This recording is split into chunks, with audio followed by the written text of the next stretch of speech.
we will move on to a paper on leadership principles from Kalhana's Rajatarangini by Dr. Rajshekar Krishnan, who's a coach and seeker. And he has been a lifelong seeker of spiritual wisdom and is an ardent devotee of Bhagwan Sri Raman Maharshi. Rajshekar ji is an engineer by qualification and a corporate trainer by profession. We are privileged at Indica courses to have him as one of our faculties. He's conducting a very successful course on Sri Raman Maharshi life and work. So it gives me double the joy to invite Rajshekar ji to present his paper in this conference today. Rajshekar ji, over to you, sir. Dakshinamurti Sarambham Shankaracharya Madhyamam Ramanacharya Paryantam Vande Guru Paramparam. Thank you, Dimple ji, for the opportunity, and of course Nagaraj ji and Harikiran ji to present today leadership principles from Kalhana's Rajatarangini. So this is the plan of my presentation. I will be looking at very briefly at Kalhana and Rajatarangini, with specific reference to some of the items that make sense in the context of the paper. Then I'll be presenting the rationale of the paper. And then, of course, the Rajatarangini has 8 Tarangas or 8 rivers, so to speak. I'll be only taking up the first 4 for analysis, and there'll be a total of 7 cases that will be presented in the course of the paper. And then inferences and conclusion and Q&A. That's the plan. So the points that I want to highlight about Kalhana was that he never held any office, the last 2 bullet points, or official position, and yet he had access to a lot of court records, and therefore his history is taken to be fairly authentic, number one. And, he was very well educated, which makes sense because he studied the Mahabharata and the Ramayana and all the other Dharma Shastras, the Manusmriti that was available to him. And therefore, we find that is going to be the driving pivot of the research that will be presented. And then about the Rajatarangini, the whole point is, why should I call it Kalhana's Rajatarangini? Because you would see in the last sequels, there are Jona Raja's Dutiya Rajatarangini and Shirvara's Jaina Rajatarangini. So we refer to it, normally when you say Rajatarangini, it refers to Kalhana's only, but the history of Kashmir has been recorded all the way till the 16th century, as we can see, and therefore that speaks of the large continuity of information and cultural and economic principles available to us, and that is the key also to our current espousal of the cause. Now, the rationale of this research paper is that since we are talking about leadership principles, Rajadharma, as it is called. So leadership is a new discipline, probably about 100 years old in the West, but Rajadharma has always been the code of conduct for kings.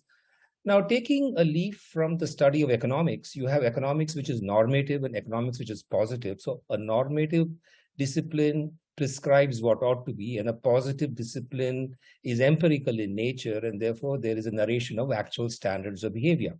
So in Rajatarangini, we would find that there is a positive description of the various historical events from where Kalhana himself has enunciated a few principles of leadership, and we can also extract that. So that would be section A or part A, where we would be looking at the actual historical incidents and some of the comments made by Kalhana.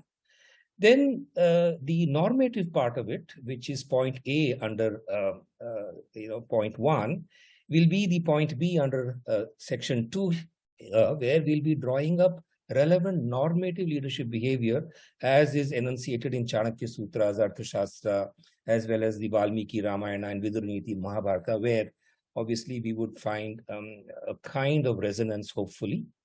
And the interesting thing to keep in mind is that whenever there's a consonance with the Arthashastra, we should be proud of the fact that the principles are very much the same, on account of the fact that the Arthashastra would not have been available to Kalhana for reading because it was discovered only in 1908 by Shama Shastri. So any consonance with Arthashastra is indeed amazing.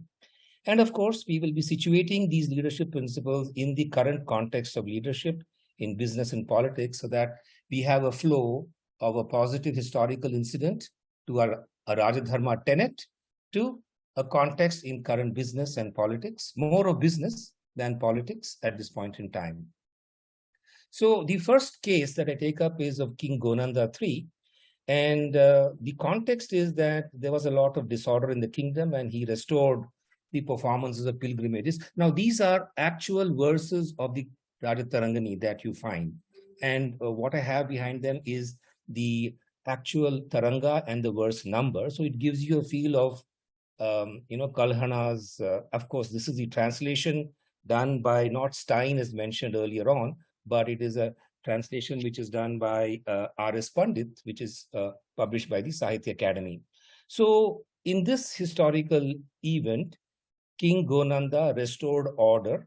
He brought back certain, practices that had been banned or that had fallen to dilution.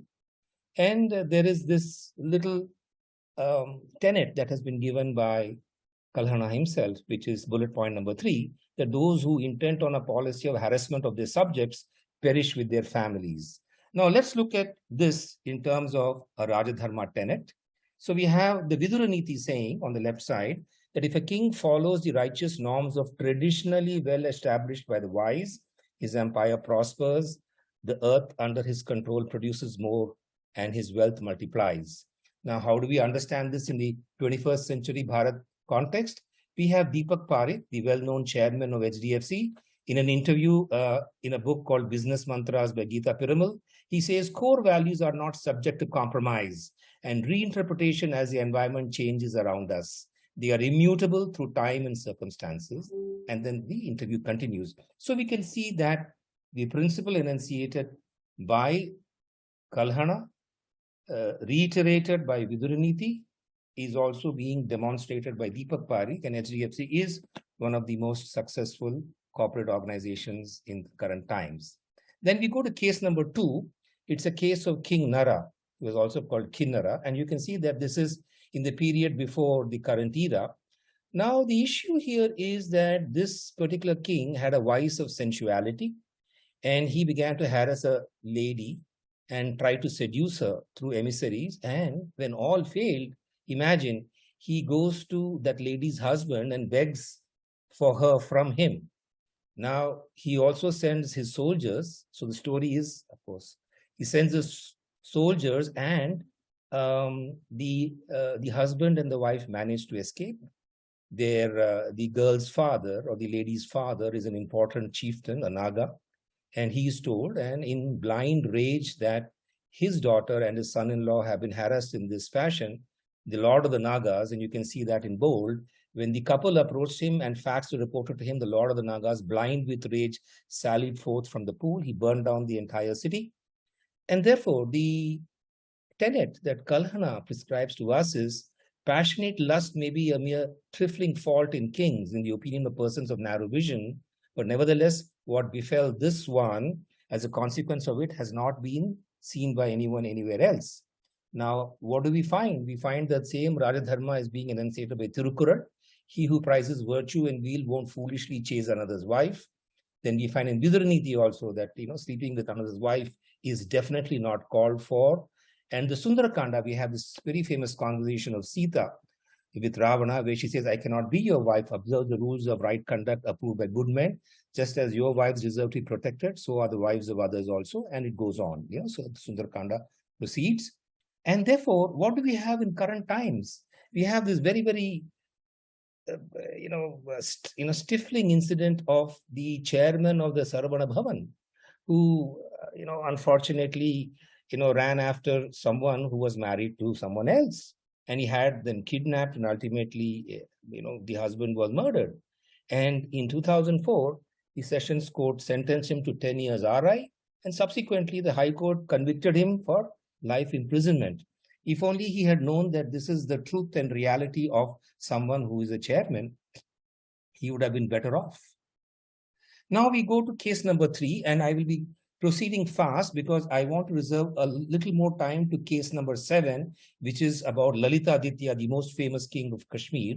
So here the situation is that of King Tunjina, and we are still in the era before Christ. So there was a calamity that befell the empire or the kingdom when he was in charge. And there was a famine, there was a dire famine, and the king was moved by compassion, when he saw that all the people were starving and were dying. So he actually went on foot. He dispensed with the ushers and he went on foot. And from his own personal money, as well as the accumulated riches of his ministers, he brought food, accompanied by his wife, day and night, restored human beings to life. And then he had the crematoriums running for people, who had to be cremated. Then, and, he lands up with absolutely no money. And, seeing that he was running out of money, running out of, storage in the granary, he was feeling terrible. And he was telling his wife, who now enters the story, her name is Queen Wakpusta. And then he says that, look, I'm feeling so bad, I would like to commit suicide. Then the queen says that, what is the use? Where does she say that? She says, if the ability to cut through insurmountable difficulties is absent, O protector of the land, what then in the great is the mark of their greatness? So, she therefore, inspires him, and Queen Wakpusta is still revered as a very famous queen. And of course, the king desisted from the attempt at suicide. So we have two issues here. One is that of handling a calamity, handling a famine, and then the courage that is given by women. So we have, therefore, two tenets that we can derive.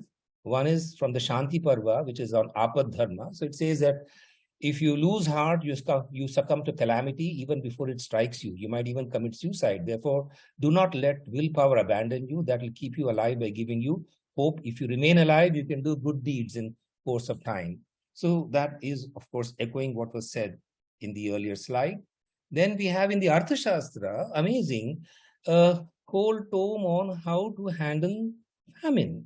So Kautilya says, distribute to the public on concessional terms seeds and food from the royal stores, share out from the royal food stock, and many others. So we find that there is indeed something that the king did, which was in alignment with the Arthashastra. And then, of course, we have in the Chanakya Niti, the whole role of women. So the Yaksha Prashna says, who is the friend of a householder? The friend of a householder is the wife. Who is that friend given by gods and destiny to man? The wife is the friend given by gods and destiny to man. And Chanakya Niti says their wisdom is 4 times and their courage and daring is 8 times. So we need to keep that in mind as a tenet. And what do we have in the current times? We have in the current times Ramcharan, that is in 21st century Bharat. Ramcharan, a renowned management consultant, he talks about 6 qualities of leadership that are there for hard times, particularly. It's from his book called Leadership in the Era of Economic Uncertainty. So honesty, credibility, ability to inspire, real-time connection to reality, realism tempered with optimism. So real-time connection with reality is going on foot in the kingdom. Realism tempered with optimism. The king had it. And then boldness in building the future, the queen had it. So therefore, we also have Kiran Mazumdar-Shaw saying, if you don't struggle, there are no real results. Only when you come out of the struggle will you succeed. So that is indeed, again, demonstrating the continuity in case 3 of King Tunjina. Now we go to King Meghavahana, a very, very interesting king who actually espoused the cause of non-slaughter. So non-slaughter essentially means that you don't consume meat, because slaughter is for consuming meat, or you go on shikar. So it's not mentioned very clearly whether it was for food or whether it was for shikar, but I presume that there was not much of shikar happening in Kashmir. And therefore, my inference is that when non-slaughter is being referred to, it refers to non-slaughter for food. And therefore, in order to compel rulers to desist from violence, he actually went on a campaign with his soldiers to conquer kingdoms and tell the kings there that, look, you must not slaughter animals for food. And therefore, having overpowered the kings, his valor, then on the principle of non-violence, then he pondered on a plan of invasion of various other things. So primary for him was the fact that there was a need to impose or to spread the idea of non-violence and kindness to animals. So that's a historical event. Then we have the Tirukkural saying, how can he be kind who fattens himself on others' fat? Of course, this is purely on the non-meat eating philosophy.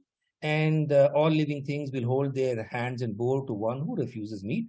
And Manusmriti generally says that purification and suppression of sensory powers is the duty of all four classes in a nutshell. So that's King Meghavahana.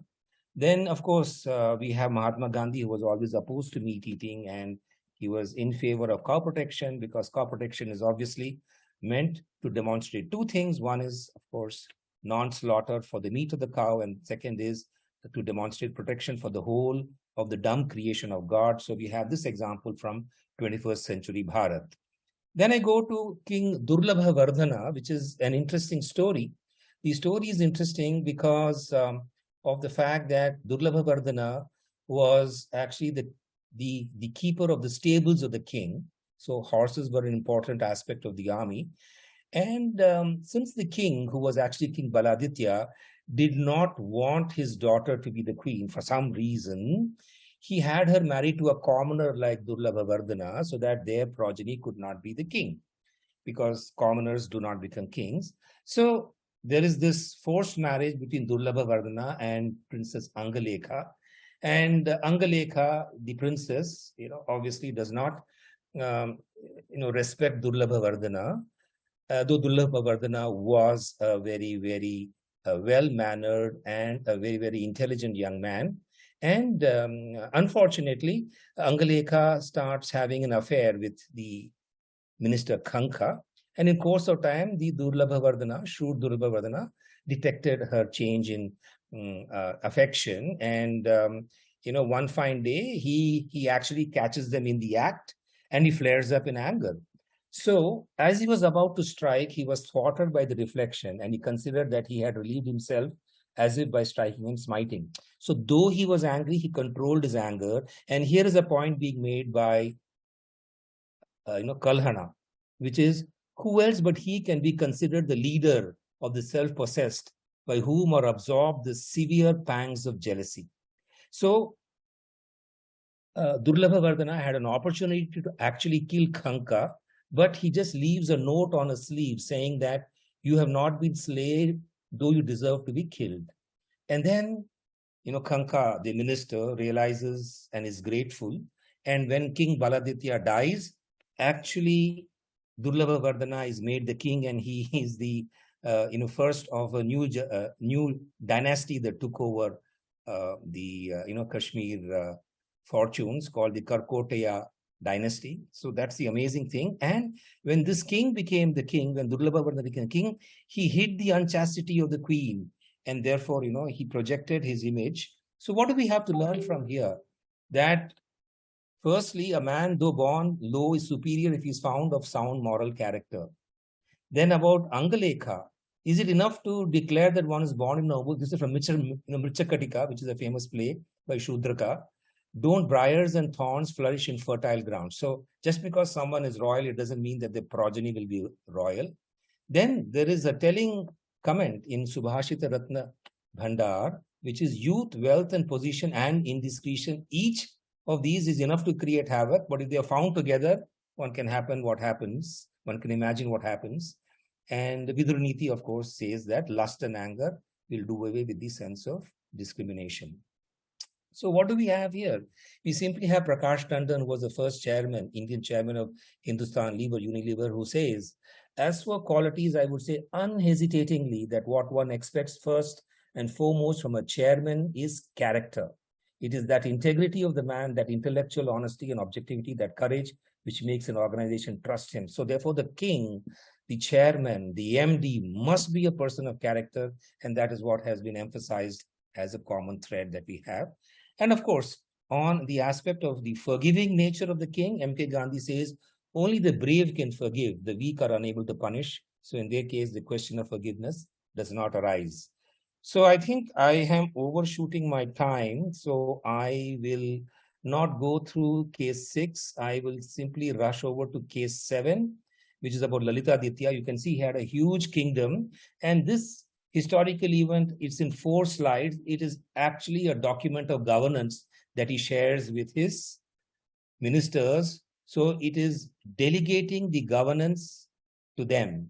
And it's an amazing document where he talks about taxation, where he talks about succession planning. So I'll only take up one aspect, succession planning, where he talks about his 2 sons, Kuvaladitya and Vajraditya, which is at the bottom. and he speaks of them being different. And then he says the elder one should be crowned, the younger one should not be made the king. But he does further succession planning by saying, among my grandsons, the Jayapida, who actually becomes a king later on, should be instructed, may you be like your grandfather at all times. So though he remained at a distance, King Lalitaditya, otherwise he could not have managed that huge kingdom, has been able to put through with ease even the affairs of the state, which is very difficult to arrange. So what do we learn from this? What are the tenets? See, in Rajadharma, we'll take the Arthashastra. So sons are of three kinds: wise son, lazy son, and wicked son. That's what Chanakya says. And therefore, the rules of succession have to be planned according to what kind of son you have. And of course, we have other aspects on the various principles of governance from the Chanakya Sutra, Valmiki, Ramayana on the ministers. So what do we have in modern times? We have this huge inventory which has been made by the professors of management, Preetham Singh and Asha Bhandarkar, on, so Lalitaditya was a change agent because he conquered a huge area of India. And therefore, we have 30 different, and if you look at these qualities, he had high credibility, he had a global mindset. You find that what is currently deemed to be the characteristic of a change agent, a big business leader, were the very same characteristics demonstrated by Lalitaditya, the most well-known king of Kashmir. So with that, I come to the final slide, which simply is to prove the point that Rajatarangini provides a fascinating array of historical information and incidents, which provide living examples of leadership in action. The leadership principles behind these incidents are timeless tenets, which are also found in the classical literature of India. These are creditably validated by contemporary lessons and insights on leadership ethos and behavior in business and politics. Hence, the Rajatarangini can and should be used as a manual of leadership development, apart from being read as a historical treatise with a delectable poetic turn of phrase. So with these, I rest my case. I will stop the share and will hand over back to the coordinator. Nagraj Karu? Oh, okay. Great. Rajshekar ji, as always, has been so professional in his presentation and kept time very well. And actually, I think it is destiny that the example from all over India for the possibility of a historical work in the past came from that region which historically lost its Hindu identity to a large extent. In the other parts of India, even if there was no historical work, now contemporary historians are able to dig back the history. Without Rajatarangini, Kashmir would have lost all this portion of its history because of what happened later. And that was the destiny. The Devatas above knew what was going to happen, and they created Rajatarangini and Kalhana, basically. And at Indus University, Mitchell ji keeps conducting leadership courses based on Krishna Devaraya and other historical figures. Srinivas Reddy teaches those courses. And this is similar to that. It's a history-based leadership course. Otherwise, we have Itihasa-based, Purana-based leadership discussions. But this is a history-based leadership discussion. I think if he comes to know, Michelle ji will invite you there at Indus University to teach leadership classes based on these historical figures. Thank you very much for enlightening us in this direction. Thank you. Thank you so much, Rajshekar ji. Do we have any questions? Oh, we have something in the Q&A box. Okay. Rajshekar ji, would you like to respond to Mohan Tyagarajan ji's question? Are you able? Yeah. Okay. So I have highlighted in the examples that I've given certain positives and certain negatives. Now, the 8,000 verses are full of a lot of negatives also. So leadership is both what you do and what you don't do. So for the sake of inspiring people, I didn't go for the negative stories. So the negative stories were the ones that resulted in the invasion that could not be surmounted. So therefore, you do have a point. So it's not that leadership is learned only by positive examples. When I say positive, I mean, elevating examples. It is also learned by failure. So there are a lot of failures that are there in the Rajatarangini, which have been accurately documented. But I think that is the subject of a full leadership course, because in modern leadership language, we call the traits that help you or the traits that derail you. So these are all derailing factors.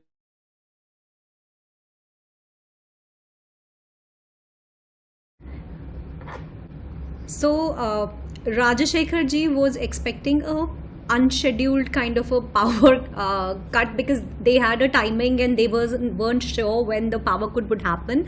Therefore, he had requested me to move his speaker slot. I believe that might have happened, and that's why we are not connected with him apparently. So in case he's back, we might ask him to resume his response, or probably we can ask him to get in touch with us and share this.